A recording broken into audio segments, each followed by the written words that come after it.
사랑하는 여러분, 한 주간 평안하셨습니까?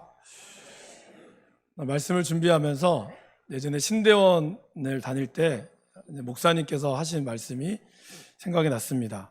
저희는 이제 봄과 가을에 신대원 사경회라는 걸 합니다. 쉽게 얘기하면 수련회 같은 거죠. 수련회 때 강사 목사님을 모시고 말씀을 듣는데 그해 총회장 되셨던 목사님께서 저희 신학생들에게 말씀을 해주신 내용이 있습니다. 그 내용은 그겁니다. 사람의 머리에서 가슴까지는 30cm밖에 되지 않지만 사람의 머리로 들어온 지식이 가슴으로 내려오기까지 3년이 걸릴 수도 있고 30년이 걸릴 수도 있습니다. 또 우리의 가슴으로 온 그 마음이 내 손과 발로 실천하기까지도 3년이 걸릴 수도 있고 30년이 걸릴 수도 있습니다. 어떻게 보면 우리의 인생은, 신학생은 그런 것을 늘 염두에 두며 목회해야 됩니다. 그런 얘기를 하셨습니다. 세월이 흘러서 저도 목사로서 목회 안수를 받고는 약 한 15년 정도가 흘렀더라고요. 15년 동안 흐르면서 과연 저는 배웠던 신학교의 내용을 제 가슴으로, 그리고 그것을 내 손과 발로 다 나아갔느냐? 그렇지 않다라는 겁니다. 너무나 부족하고, 저번에도 여러분들에게 말씀드렸듯이 우리 모두 다는 공사 중인 인생을 살고 있는 거죠. 아직까지 미완성인 상태에서 계속해서 공사를 하며 살아가고 있습니다. 여러분 어떠십니까? 여러분의 들었던 그 바대로 여러분의 마음에, 그리고 그 마음이 또한 여러분의 손과 발로 잘 움직이고 계십니까? 어떤 책에 보니까 내가 알아야 할 것을 유치원 때 다 배웠다, 이런 내용의 책이 있더라고요. 그러니까 어떻게 보면 저와 여러분들이 살아가는데 필요한 모든 것들은 유치원 때 다 배웠을 겁니다. 근데 이제 그것을 살아가다가 보니 못 살게 되니까 또 우리는 새롭게 배우고 하는 것 같습니다. 아무쪼록 우리가 이 때를 살아가면서 오늘 이 말씀의 제목처럼 저와 여러분들이 아는 데서 그치는 것이 아니라 아는 것에서 삶으로 살아나가는 것까지 나아갈 수 있기를 간절히 바랍니다. 오늘 말씀에서 보시면 예수님께서 이렇게 말씀을 시작하십니다. 이때로부터 예수 그리스도께서 시작하시면서 21절 마지막에 비로소 나타내시니라고 말씀하고 있습니다. 여러분 성경이 1장부터 마태복음만 해도 1장에서 15장까지 이미 예수님이 걸어가셨던 많은 내용들이 있습니다. 그 중에 대표적인 것이 세 가지죠. 가르치시고, 그리고 천국 복음을 전파하시고, 그리고 모든 약한 사람들을 고치시는 이 세 가지의 사역을 예수님은 하셨습니다. 하시면서 많은 사람들이 예수님을 따라왔죠. 근데 오늘 말씀에서 보시면 이때로부터 예수님이 비로소 나타내셨다라고 이야기합니다. 그러니까 지금까지 예수님이 하셨던 모든 것들도 물론 거짓말은 아니었겠지만 이제 본격적으로 예수님이 어떠한 것을 위해서 왔는지 그거에 대해서 말씀하시고 있다라는 것입니다. 그 21절 말씀을 저와 여러분들이 다시 한번 읽어보겠습니다. 이때로부터 예수 그리스도께서 자기가 예루살렘에 올라가 장로들과 대제사장들과 서기관들에게 많은 고난을 받고 죽임을 당하고 제3일에 살아나야 할 것을 제자들에게 비로소 나타내시니. 근데 하필 예수님은 이때 예수님의 어떤 고난과 죽음, 부활을 이야기하셨을까요? 그것은 바로 그 앞에 베드로가 예수님에 대한 참된 고백, 예수님에 대한 제대로 된 지식을 이야기했기 때문입니다. 오늘 예수님이 제자들에게 물으시잖아요. 너희는 나를 누구라고 하느냐? 그때 이제 많은 사람들이 이야기한 것 중에 바로 베드로가 아주 놀라운 고백을 하죠. 그것이 무엇입니까? 주는 그리스도시요 살아계신 하나님의 아들이십니다. 지금까지 사람들은 예수님을 기적을 베풀고 이걸 봤어도 그냥 이게 위대한 선지자 아니면 아주 능력이 많은 사람이라고 알았던 것 같아요. 그래서 예레미야다, 때로는 다른 선지자다 이렇게 이야기를 했는데 함께 다녔던 제자들도 잘 몰랐던 것 같습니다. 근데 오늘 베드로가 아주 정확하게 예수님이 어떤 분인지를 찝으셨죠. 그래서 예수님이 그 대답을 듣고 바요나 시모나 네가 복이 있다. 그러면서 내가 너에게 천국 열쇠를 주리니 천국 열쇠를 줬다는 거예요. 그리고 내 고백 위에 교회를 세우겠다라고 아주 위대한 말씀을 하셨습니다. 그리고 나서 이제 예수님은 비로소 자신의 정체를 밝히기 시작하신 거죠. 근데 여러분, 이 말씀은 어떻게 보면 지금까지 제자들은 처음 들었던 내용입니다. 이제 앞으로 이 말씀을 4번 정도 하십니다. 근데 이 처음 들었을 때 이 반응, 이것이 참 중요하죠. 여러분도 그러지 않으십니까? 나하고 함께 같이 살았던 사람이, 아니면 나하고 아주 오랫동안 친했던 사람이 어느 날 나를 조용히 불러서 나 사실은 슈퍼맨이야. 그럼 여러분 어떤 반응이 보이시겠어요? 깜짝 놀라지 않으시겠어요? 그러니까 어떻게 보면 지금까지 예수님과 2년 정도, 지금 한 2년 정도 된 거거든요. 2년 정도 함께 하면서 예수님이 한 번도 자신의 정체를 제대로 드러내지 않으셨어요.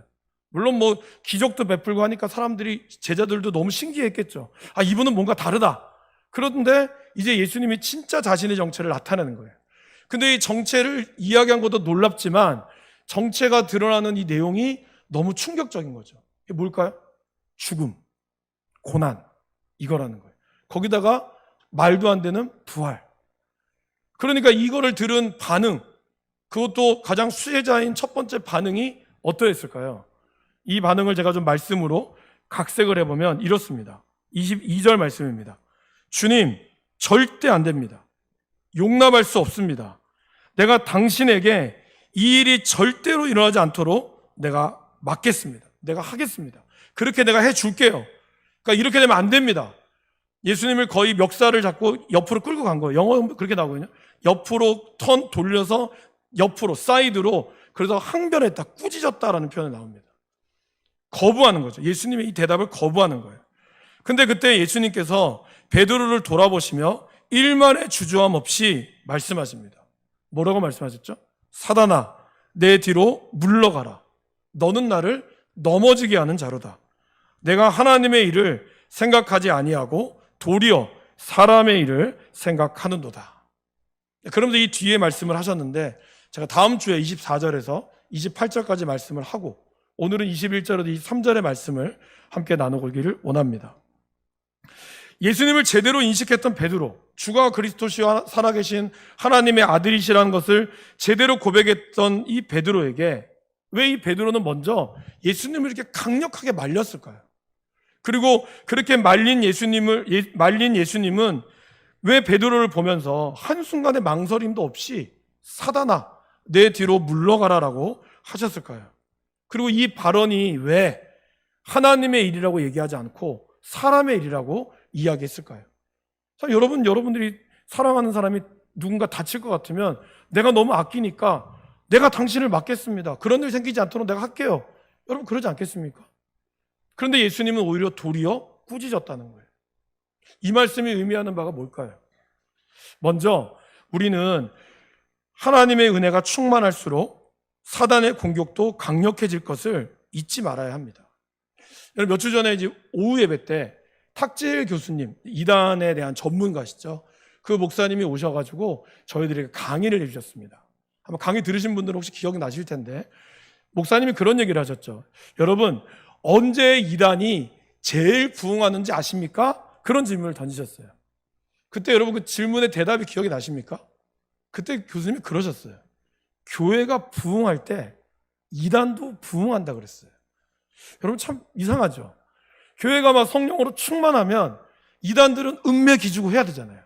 근데 오히려 교회가 부흥하면 이단들도 같이 성장한다는 거예요.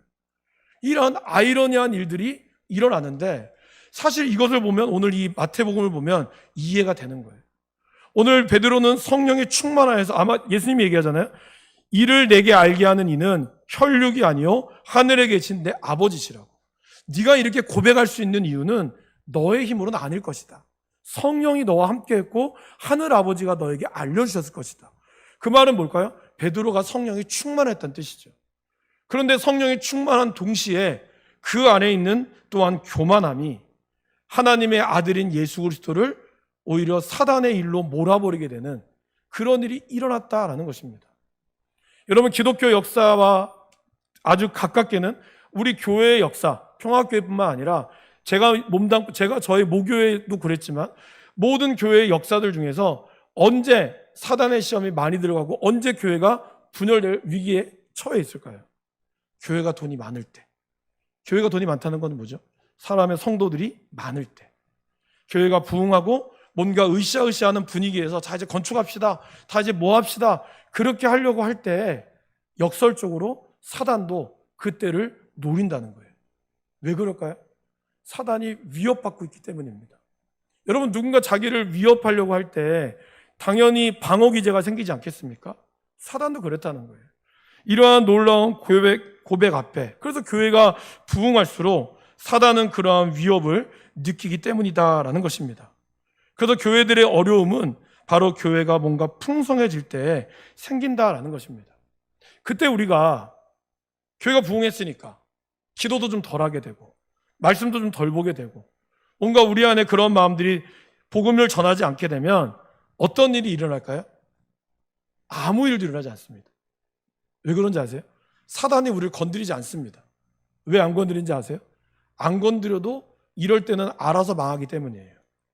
기도하지 않고 말씀 가운데 보지 않고 복음 전도 안 하고 이제 우리 교회 컸으니까 뭐 돈도 많으니까 뭐 그냥 우리끼리 안에서 알아서 잘 큰다고 생각하는 순간 사단은 오히려 공격 안 합니다.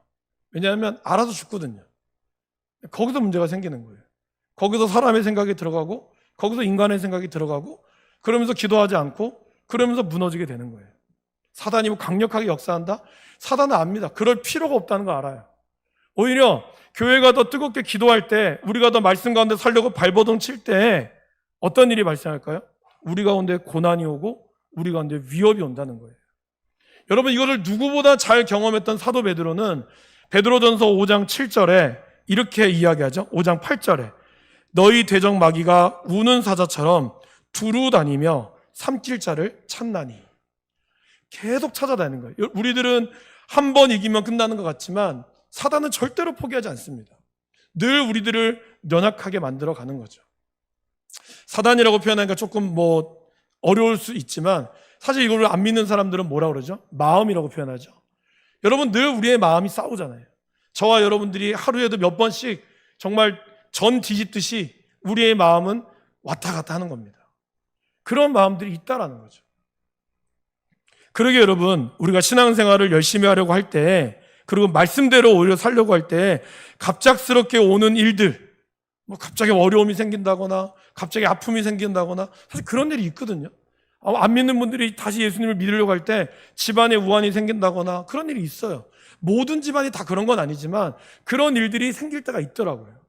그럴 때 여러분 내가 교회를 가서 이렇게 되는가 보구나. 그래서 교회를 가면 안 되겠다. 그게 아니라 이것이 바로 하나님이 역사하는 것임을 믿으시기를 바랍니다. 그럴 때 하나님이 우리 가운데 함께 하시고 우리가 그것을 말씀으로 극복해내면 하나님은 그것 가운데 우리 가운데 일하시는 것을 우리가 경험하게 된다라는 것입니다. 그러기에 내가 잘 믿고 있구나로 여기시면 돼요. 내가 이제 잘 믿으려고 하니까 뭔가 어려움이 오는구나. 그럴 때 더 하나님 앞에 기도하고 더 하나님의 사랑으로 우리가 감싸면 하나님이 그것을 이길 수 있도록 우리에게 지혜도 주시고 명철도 주신다는 것을 기억할 수 있기를 바랍니다. 베드로의 고백은요, 사실 머리로는 알았지만 그 머리로 아는 것이 우리의 삶으로 내려올 때, 제가 처음에 말씀드렸듯이 여러분들의 머리로 알았던 지식이 이 가슴으로 내려오지 않고 그리고 가슴이 내 삶으로 온전히 나아갈 때만이 온전한 지식이 되는 것입니다. 여러분 헬라어의 이 지식이라고 하는 단어는 바로 그노시스라고 하는 단어입니다. 이 단어의 뜻은 뭐냐면 머리로 들어온 것이 내 가슴으로 온다라는 것을 의미합니다. 그래서 우리는 이 지식을 경험적 지식이다라고 표현하죠. 여러분 여기 계신 분들 중에는 다 대부분 학교 다닐 때 공부를 다 잘하셨으리라고 믿고 이렇게 말씀을 드리겠습니다. 선생님이 똑같은 얘기를 하시잖아요. 1 더하기 1은 2다. 근데 어떤 아이는 뭐라고 얘기했냐면 안 배웠대요. 어떤 아이는 들었대요. 들은 애가 공부를 잘할까요? 안 배운 애가 공부를 못할까요? 네, 다 똑같습니다. 그죠? 그러니까 문제는 뭐냐면 우리가 많은 것들을 들어왔지만 그것을 내 가슴 속으로 내려오지 않으면 우리는 기억하지 못한다는 거예요. 여러분 이렇게 이 많은 설교를 여러분들 얼마나 많이 들으셨습니까? 근데 여러분 중에 가장 기억에 남는 설교는 지난주의 설교가 아니에요. 지난주의 설교일 수도 있지만 어떤 설교일까요? 여러분 가슴을 후벼 팠던 설교, 여러분 가슴을 찔리게 했던 그 설교가 기억에 남는 거예요. 그렇지 않습니까? 그 설교는 몇십 년이 지나도 심지어는 치매가 와도 기억에 납니다. 왜 그럴까요? 머리로 들었던 것이 가슴으로 울렸기 때문에. 그리고 가슴이 내가 삶으로 실천되어서 하나님의 역사를 경험했을 때는 그 설교는 몇십 년이 지나도 나에게 와닿습니다. 그것이 진짜 지식이라는 거예요. 오늘 사도 베드로는 너무나 잘 알고 있었어요. 하지만 그것이 자기의 삶에 지식으로 남지 않았다는 것이죠. 들어왔지만 몰랐어요. 여러분, 사실 예수님이 오늘 고난당하고 죽임당한다는 이 말씀이 과연 제자들은 처음 들었는지 모르지만 예수님은 이 말씀을 처음 하신 것이 아닙니다. 그죠? 이미 구약 성경에서부터 모세오경에서부터 말라기에 이르는 대부분의 내용은 무엇이죠? 예수님이 이 땅에 오실 것이고 임마누엘의 하나님의 탄생을 이사야서에서 예표하셨고 그분의 고난당하심이 이사야서 53장과 49장과 42장에 예표되었습니다. 낙이 타고 오신 예수님 미가서 5장 2절에 기록되어 있습니다. 그리고 그분이 3일 만에 부활하실 거라는 것은 욥기와 시편에 기록되어 있습니다. 구약 성경 어디를 뒤져봐도 예수님께서 이 땅에 오셔서 메시아가 오셔서 부활하시고 죽음당하시고 고난당하실 거라는 사실을 너무나 잘 알고 있었어요. 그런데 제자들은 그거를 몰랐어요. 왜 몰랐을까요? 그들이 생각하고 그들이 느껴왔던 메시아 사상은 그게 아니었거든요. 바로 다윗과 같은 메시아가 이 땅에 와서 세상을 뒤집고 그리고 우리들을 해방시키는 그런 메시아 사상이 그들 가운데 가득했다는 거예요. 오늘 왜 우리가 신앙생활하면서 이 십자가의 길을 걷는 것이 힘들까요? 그것은 우리 가운데 있는 우리가 느끼고 있는 신앙의 모습이 다르기 때문이에요. 한동안 교회가 80년, 90년대 부흥하면서 아주 인기가 많았던 성경 구절들이 몇 구절이 있는데 그중에 제가 두 가지만 소개를 하겠습니다. 하나는 이겁니다. 내게 능력 주시는 자 안에서 내가 모든 것을 할 수 있느니라. 또 하나는 뭘까요? 할 수 있거든이 무슨 말이냐? 믿는 자에게는 능히 하지 못할 일이 없느니라. 많이 들어보셨죠? 요즘에는 많이 안 쓰는 것 같은데 물론 쓰시는 분도 있겠지만 한동안 교회가 이것이 거의 슬로건처럼 표처럼 일어났습니다. 그러면서 80년대, 90년대 한국 교회와 아니 1세기도 마찬가지입니다. 교회를 흘러갔던 기조가 뭔지 아세요? 이런 내용입니다. 하나님께서는 패배를 참지 못하시기 때문에 우리가 패배하도록 하시지 않는다. 그래서 예수 믿는 사람은 잘 살아야 됐어요. 열심히 교회 다녀서 열심히 기도해서 봉사하면 부자가 됐어야 돼요. 부자가 되면 그 사람은 정말 믿음이 좋다라고 많은 사람들이 그 사람을 간증으로 세우고 막 그랬습니다. 한동안 그게 유행이었어요. 물론 여러분, 저도 궁극적으로 예수를 믿는 사람이 그 예수님이 승리하신 걸 믿습니다. 그 믿는 사람들의 삶이 하나님이 승리케 하심을 저는 믿어요. 그러나 여러분, 그 승리 이면에는 반드시 뭐가 있어야 될까요? 그분의 십자가의 길을 걸어가는 고난과 고난 가운데 오는 어려움, 그 눈물, 그리고 온전히 주님을 위하여 나를 죽이는 그것이 동반이 되어야 한다라는 것입니다. 근데 그것은 없고 부활, 고난과 십자가의 길은 싹 빠지고 부활의 영광만 우리가 바라보는 이 세상 가운데서는 오늘 예수님이 걸어가는 길을 베드로처럼 우리들도 막을 수밖에 없다는 거예요. 궁극적인 승리를 위해서 우리가 이 십자가의 길을 놓치고 교만과 착각에 빠지면 아무것도 우리의 귀에 들어오지 않습니다. 많은 사람들이 막 부자가 되는 이런 비결을 봅니다. 그죠? 그래서 막 몇십억 벌고 몇 조 벌었던 부자들의 책이 불티나게 팔립니다. 사람들이 이 출판사 하시는 분이 얘기하는데 자기가 출판을 오랫동안 하면서 사람들에게 변하지 않는 사람들의 어떤 책을 사는 게 있대요. 하나는 이제 부에 대한 거. 하나는 자신의 운명에 대한 거. 이거는 사람들이 언제나 베스트셀러예요. 성경과 더불어서. 늘 사람들은 그거를 궁금해하죠. 자신의 운명이 어떻게 될까? 그리고 어떻게 하면 부자가 될까? 근데 정작 그 부자가 되기 위해서 얼마나 치열한 노력을 했는지에 대해서는 별로 관심이 없어요. 어느 집에 사는지, 저 사람이 무슨 차를 모는지에 관심 있지, 저 사람이 이 차를 얻기까지 단칸방에서 시작해서 했던 거에 대한 관심이 없어요. 정말 여러분들이 부자가 되고 싶으면 그 부자처럼 단칸방에서부터 시작하셔야죠. 근데 우리는 그렇게 되기를 원치 않습니다. 우리는 예수님의 이 놀라운 성공만을 원하지, 그리고 그 길을 걸어간 데는 원치 않는다는 거예요. 다시 돌아보면 여러분, 베드로가 이렇게 예수님을 강력하게 만류할 수 있었던 이유는 또 뭘까요? 물론 교만함이고 사단의 그런 교만함을 주는 것도 있습니다. 그렇기 때문에 예수님이 사단아 물러가라 했겠죠. 또 하나를 제가 살펴보니 사랑이라는 것을 알게 됐어요. 여러분, 사람이 너무 사랑하면 그 사람을 보호하고 싶지 않습니까? 바울이 사도행전에 보면 바울이 이제 예루살렘으로 들어가려고 하는 장면이 나옵니다. 그런데 바울을 사랑하는 제자들이 그렇게 나와요. 성령이 감동을 받아서 하나님의 음성을 들은 거예요. 그들이. 근데 그들이 뭘 들었을까요? 바울이 예루살렘에 들어가면 죽을 것이다. 근데 바울뿐만 받은 게 아니라 빌립 집사에 사는 한 여선지자 아가보의 여선지자와, 그리고 그 당시에 아주 유명한 기도를 많이 하는, 우리로 치면 그러한 분들도 똑같이 음성을 들은 거예요. 바울이 예루살렘에 들어가면 죽을 것이다.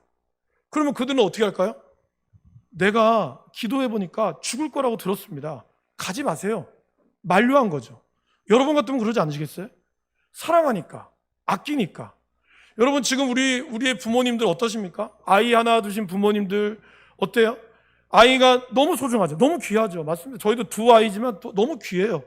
근데 이제 요즘에는 이 아이가 또 외가 쪽, 친가 쪽에 또 유일한 아이인 경우도 많아요. 그러니까 할머니, 할아버지가 얼마나 금이야 오기가 키웁니까? 너무 사랑해요. 그죠? 너무 귀하죠. 너무 사랑하니까 우리 아이가 학교에서 맞고 오고 선생님한테 혼나고 오면 부모님들이 가서 선생님 멱살잡이 하는 거예요. 나도 안 때리는 애를 당신이 왜 때리냐고. 왜 그럴까요? 사랑하니까. 우리 아들을 너무 사랑하니까 군대 안 보내고 싶은 거예요. 군대 가서 고생하기 싫으니까. 군대 가면은 핸드폰 있고 다 있는데도 될 수 있으면 군대 안 보내려고 어떻게 하든지 백을 써서 안 보내려고 하는 거예요. 왜요? 사랑하니까. 왜 바울을 못 가게 했을까요? 사랑하니까. 여러분, 이 사랑이 참 무서운 겁니다. 그죠? 데이트 폭력 물어보면 다 뭐라 그래요? 사랑하니까 때렸대요.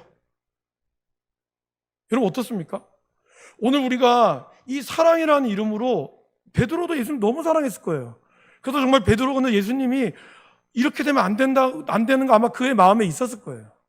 근데 왜 예수님은 그런 걸 보고, 그래, 네가 참 나를 사랑하는구나, 기특하다, 걱정하지 마, 내가 3일 만에 부활할 거야, 이렇게 얘기하지 않았어요.